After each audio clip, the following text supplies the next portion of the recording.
ဒီနေ့မှာတော့ကိုမမလို့ခေါ်ချင်သွားစေမယ့် makeup look လေးကိုကြည့်ပြမှာဖြစ်ပါတယ်ဒီအပိုင်း Blinko ရဲ့ new product launch စလုပ်နေလို့စိတ်လှုပ်ရှားနေရလဲရှိတယ်ရင်ခုန်နေရလဲရှိတော့ညဘက်ဆိုအလုပ်အကြောင်းပဲတွေးနေရင်အိမ်မပြောတဲ့ရက်တွေများနေတယ်အဲ့ရေးတွေလည်းပြက်လာတော့မျက်ကွင်းတွေလည်းညိုလာတာပေါ့နော် mask လေးကထားရင်းနဲ့ skin care တွေကိုပိုထိရောက်ပြီးအသားရည်ထဲပိုစိတ်ဝင်အောင်ကူညီပေးတဲ့ skin care device လေးကိုလည်းတွဲသုံးလိုက်တယ်ဒါကတော့ Agree ရဲ့နောက်ထပ် new product တွေအတွက်စက်ရုံကပို့ပေးတဲ့ sample လေးပေါ့နော်ဆိုတော့တေချာစမ်းသပ်ပြီးသုံးကြည့်နေတော့မယ်ပေါ့နော် mask လေးကပ်ပြီးရင်မျက်နှာပေါ်မှာကျန်နေတဲ့ essence လေးတွေကိုမတုပ်ပစ်ပဲဒီ skin care device လေးနဲ့ပဲဒီလိုလေးနှိပ်ပေးလိုက်ရင်အသားရည်ထဲပိုစိတ်ဝင်အောင်ကူညီပေးလိုက်တယ်မျက်နှာလေးကိုလည်း massage လုပ်ပေးလို့အသားရည်ကိုပိုပြီး relax ဖြစ်စေတယ်ပေါ့နော်အသားရည်လေးဆင်ပြေသွားပြီဆိုရင် makeup လေးစလိမ့်ပါမယ်အခုလိမ့်မဲ့ cushion လေးကလည်းစက်ရုံကပို့လာတဲ့ sample လေးပေါ့နော် shade က2အောင်လာတယ် natural နဲ့ bright ပေါ့နော်အခုထိသုံးကြည့်ထားတဲ့လောက်ကတော့ Agree အရင်သဘောကျနေတယ်ဒါကြောင့်နောက်ပိုင်း Blinko ကနေထုတ်ဖို့စဉ်းစားနေတဲ့ product တွေကတစ်ခုလည်းဖြစ်တယ်ပေါ့နော်ဒီ cushion လေးကိုဘာလို့ထုတ်ချင်လဲဆိုရင် Agree က makeup လိမ့်တဲ့အခါ long lasting ဖြစ်တာကိုအရင်အရေးထားတယ်ဘလောက်လ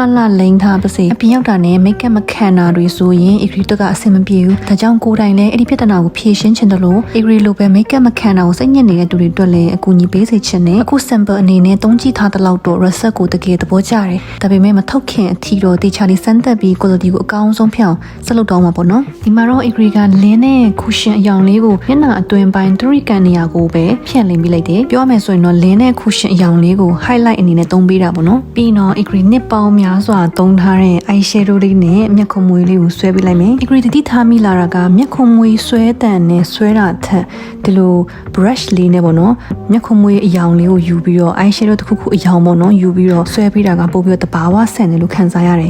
်ဒါကတော့ဒီနောက်ပိုင်း Agree အသုံးများတဲ့နာတန်ဖော်တဲ့ခဲတံလေးပေါ့နော်သုံးလို့တော့တော်တော်လေးကောင်းတယ်ပြီးရင်နာတန်ပေါ်ကအယောင်လေးတွေကို brush လေးနဲ့ဖြန့်ပေးလိုက်တယ်တခြားနေရာတွေကိုတော့ makeup sponge လေးနဲ့ပုတ်ပေးလိုက်မယ်ဒီ makeup look လေးကိုတော့ Agree ကစက်ရုံဘက်ကပို့ပေးထားတဲ့ sample product လေးတွေကိုအဓိကထားပြီးစမ်းသပ်အသုံးပြုကြည့်ထားတာပေါ့နော်အခုတော့ product တစ်ခုချင်းစီရဲ့ texture performance နဲ့ quality ကိုတေချာစမ်းသပ်နေတဲ့အဆင့်ဖြစ်လို့ကိုယ်တိုင်သုံးကြည့်ပြီးတကယ်သဘောကျတဲ့ product တွေကိုပဲနောက်ပိုင်း Blinko ကနေထုတ်ပေးသွားဖို့စဉ်းစားထားပါတယ်ဒီ eyeshadow palette လေးလည်းတော်တော်လှတယ်နော် texture လေးလည်းနူးညံ့ပြီးအယောင်ထွက်အားလည်းကောင်းတယ် blend လုပ်ရတာလည်းလွယ်တယ်သူ့ကို Blinko ရဲ့ future product အတွက် backup option အနေနဲ့စဉ်းစားထားတယ်ပေါ့နော်ပြီးရင်တော့မီခိုးရောင်လေးယူပြီးတော့မျက်လုံးအောက်နားလေးကအရစ်လေးဆွဲပေးလိုက်မယ်ဒီအရစ်လေးကတော့ Agree makeup look တိုင်းမှာဆွဲတဲ့အဆင့်လေးပေါ့နော်မျက်လုံးကိုကြီးစေတယ်ပြီးရင် eyeliner လေးဆွဲပေးပါတယ်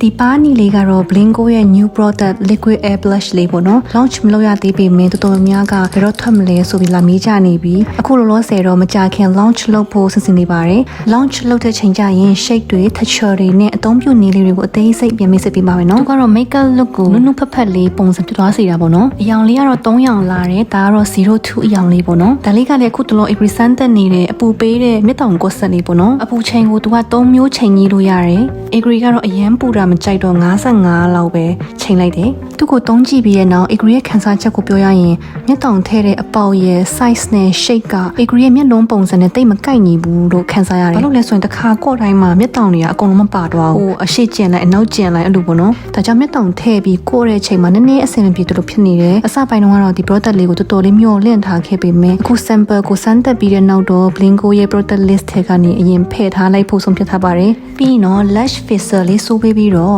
တန်လိုက်မျက်တောင်တူလေးတက်ပေးလိုက်မယ်ဒီတန်လိုက်မျက်တောင်တူရဲ့ design လေးကတော့ Agree ရဲ့ favorite ပေါ့နော်ဒါကလည်း sample ပါနီအယောင်လေးသူ့ကိုတော့ Agree ကပါနီမှာမသုံးဘဲနဲ့နှာခမ်းပေါ်မှာ Agree ရဲ့နှာခမ်းညိုတဲ့ဟာကိုဖုံးပေးလိုက်မယ်ဘာလို့လဲဆိုရင် Agree ရဲ့နှာခမ်းအယောင်ကနည်းနည်းညိုတဲ့ဖက်ကိုသွားလို့ nude color lipstick တွေဆိုရင်တကယ်အယောင်အတိုင်းမထွက်ဘူးပေါ့နော်ဒါကြောင့် Agree ဒါလေးနဲ့အရင်ဖုံးပေးပြီးမှစိုးပေးလိုက်ရင်အယောင်ကပိုပြီးတော့မှန်စေတယ်ပိုလှစေတယ်လို့တတိထားမိတယ်ပေါ့နော်ဒါလေးကတော့ launch မလုပ်ရသေးတဲ့ Blinko jelly pop lipstick လေးပေါ့နော် Agree ကတော့အရင်ဆုံးနှာခမ်းအတွင်းပိုင်းကိုစိုးပေးလိုက်ပြီးမှအပြင်ဖက်ကိုဖြည်းဖြည်းချင်း blend လုပ်ပေးလိုက်တယ်သူကတော့ခရမ်းနည်းနည်းတန်းတဲ့အယောင်လေးပေါ့နော်နှာခမ်းပုံစံလေးကိုဖူးဖူးလေးဖြစ်စေချင်လို့ lip liner လေးနဲ့အပြင်ပိုင်းတစ်ဝိုက်ကိုဆွဲပေးလိုက်မယ်ဒါနဲ့နှာခမ်းလေးကပို့ပြီးတော့တိတိတတ်တာဖူးဖူးလေးဖြစ်သွားတယ်ပေါ့နော်နှာခမ်းလေးကကိုပြန်ကြည့်ပြီးကိုပြန်ကြိုက်ချင်တယ်ပေါ့နော်နောက်ဆုံးတော့အမဲအတူလေးတွေတူပေးလိုက်မယ်